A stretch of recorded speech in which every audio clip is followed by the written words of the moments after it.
With New Year's right around the corner and all the football get-togethers coming up, we've created a bite-sized appetizer that's a cross between a cheesy cornbread and the best crab cake you've ever tasted.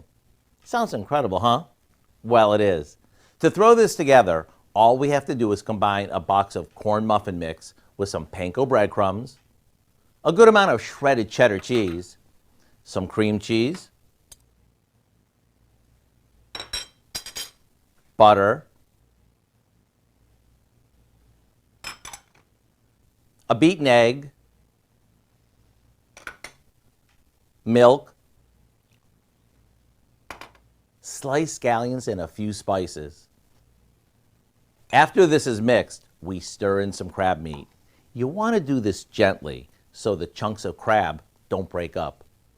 Now we roll them so they're about the size of a cocktail meatball and fry them until the outside is golden and the center is cooked through. And in case you're wondering if you can make these ahead of time, you can. Simply reheat them on a cookie sheet in the oven. Maybe serve them up with your favorite dipping sauce and let the party begin.